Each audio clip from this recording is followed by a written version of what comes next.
Welcome to On Her Way, a podcast about grief and loss. Russel Botman is my name. Good day. In episode 1, I spoke about the initial shock that sudden death brings, and in episode 2, about informing loved ones about this sudden death. Now the mourners start arriving, almost as soon as they have heard the news. To understand why this happened, I need to give some background of who the deceased Russel Botman was. Russel Botman was well known. He was a public figure. He was involved in the church ecumenically, local church, provincial, national, as well as international. And he was involved in higher education. He was respected and revered. He was a people's person. His last position was at Stellenbosch University, where he was a staff member for 14 years. Started as professor in theology, as an academic coming from the University of the Western Cape. Then he became the Deputy Vice Chancellor teaching, and he did that for a number of years. And the last position he held was as Rector and Vice Chancellor of Stellenbosch University.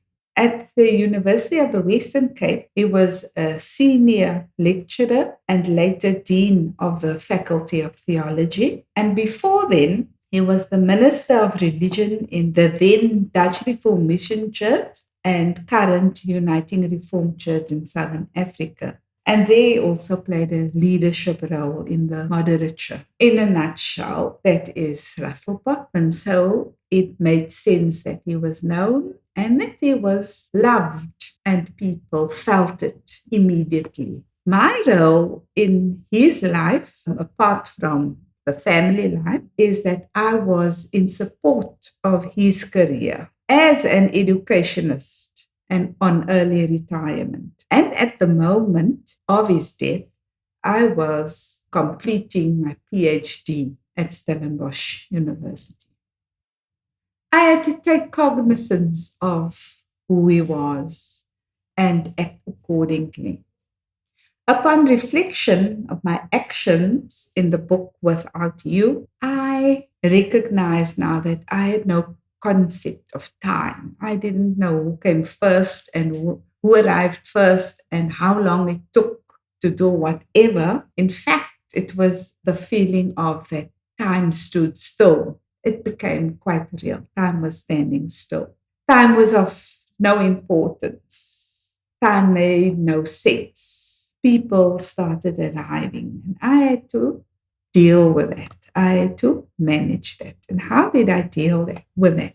I think I dealt with it as a matter of culture, something that seems familiar. I had to act in the ways that I knew. I had to draw on what I know. And what I knew was, in times like these, our house is open and mourners are welcome to come. And I, as the widow, should be available. And people expect from me to relate the events. I had to tell the story. And the reason why I had to tell the story was I was the only one present. So I also knew that there were other decisions to make. And some of them were that police needed to be informed of the death, as well as undertakers. And because of him being a public figure, we had to decide on a spokesperson that had to take responsibility for press releases and dealing with media in general. So the decisions had to be made about getting my support team together. And this is how Fiona Goliath reflected on it. She coined the phrase head first. And I think that is the way I reacted, without giving it too much time to consider or too much consideration. I was led by my head.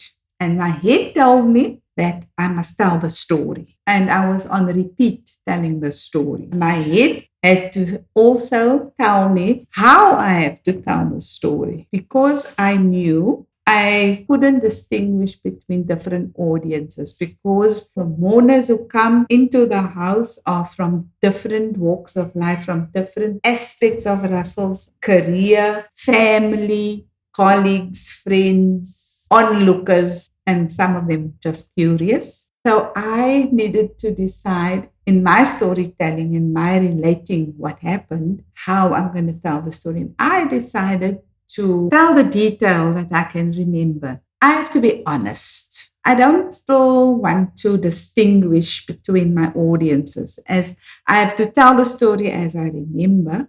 I have to stay true to myself because I had nothing to hide. It took much self-control. I had to do things that I would rather not have, would rather not do.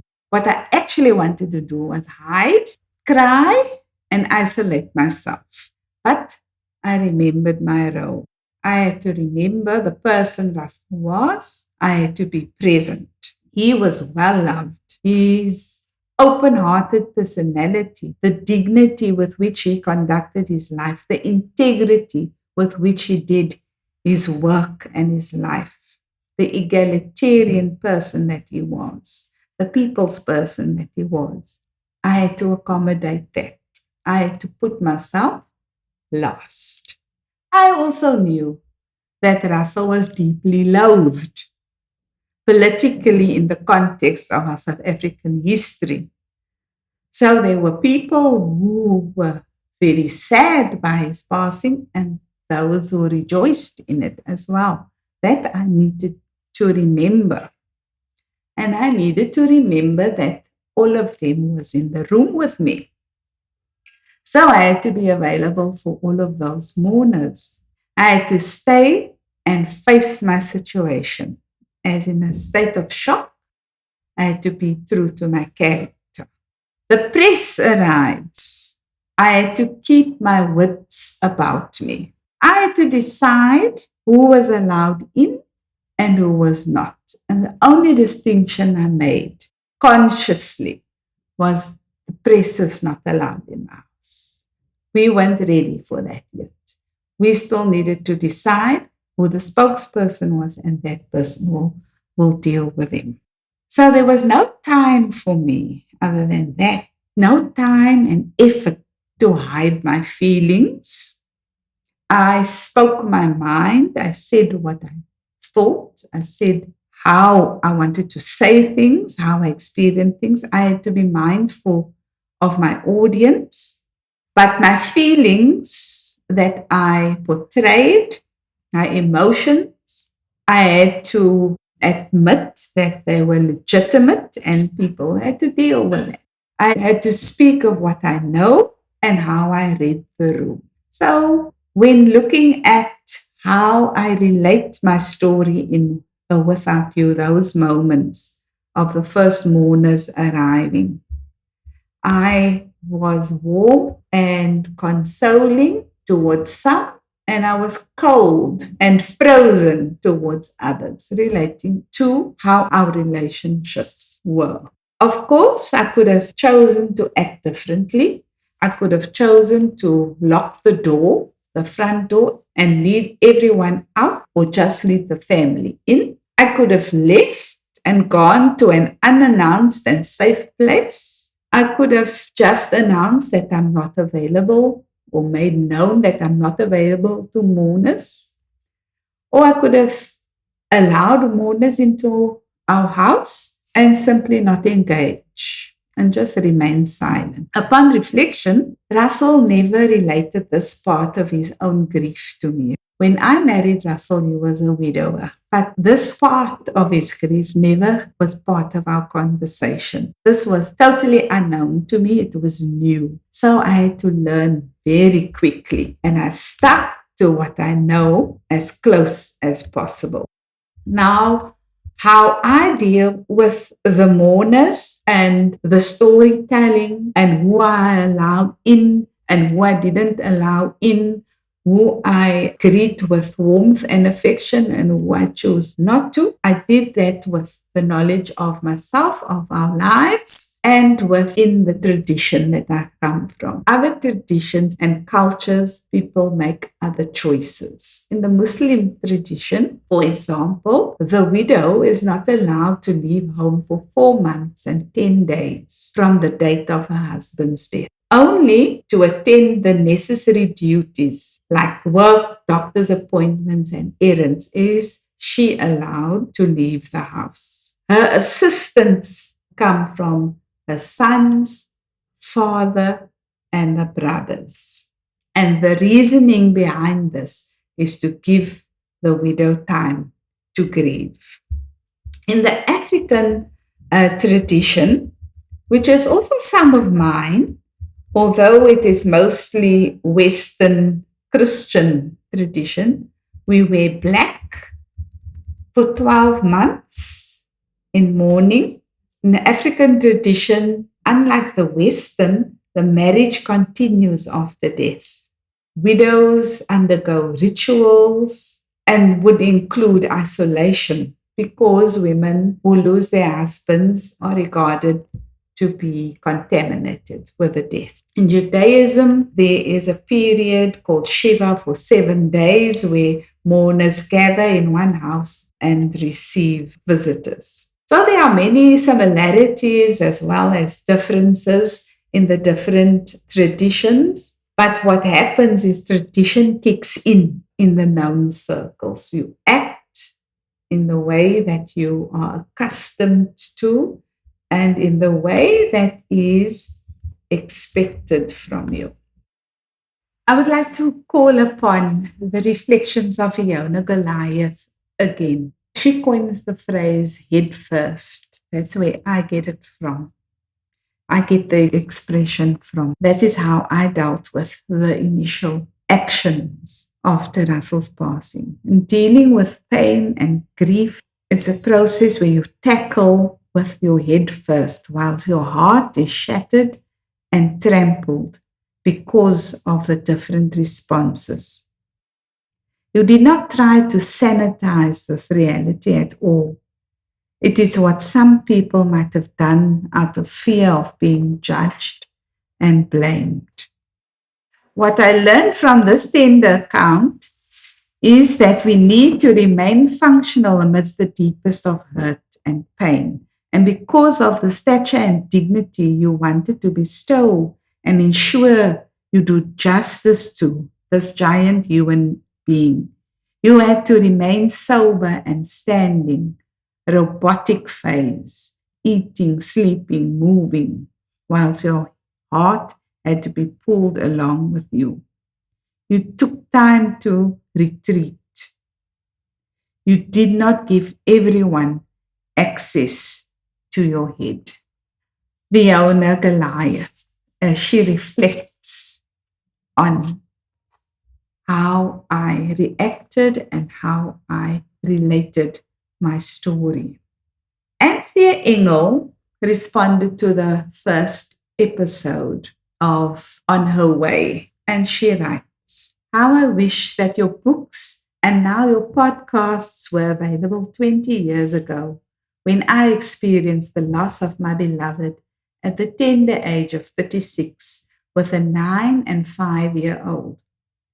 All I wanted was to hear and interact with other widows who had experienced the loss with whom I could identify. I remember going to the library and there was a book I found written by a man, but I wanted to hear from a woman's point of view. I didn't know about Google and Facebook was not available then. Well done on bridging that gap with your 2 books, and all the best with your upcoming podcasts, which will make it much more personal when listeners hear your voice. Thank you in advance from all the future widows who will be benefiting from this personal new venture in your life." Thank you, Anthea. I wish I was more present and conscious of the issues that widows face in order to have been more supportive to widows, and especially young widows like you were. I suppose that is what drove me to writing, and writing so personally, so intimately of my experiences. When I write about what I write about is uncomfortable for me and for my readers. But mourning is uncomfortable. Both of us might have benefited by having more knowledge about the plight of widows if it was spoken about more freely in our families, our communities, and society. We would have been better prepared.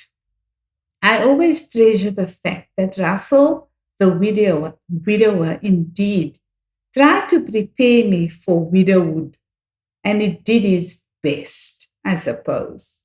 But he was not a widow. He was a widower, and society differentiates quite strongly between widows and widower. That is why my voice is being heard. You have been listening to The Mourners Arrive. Walk tall, tell it all. You've been listening to On a Way with Beryl Botman. You can purchase my books online on Amazon, Take a Lot, and at bookstores like Exclusive Books, Bargain Books, independent bookstores, and Barnes & Noble internationally. To connect with me, please follow me on Facebook to learn more about my book launches and talks. You can write to me at beryl.botman60@gmail.com. Thank you for listening.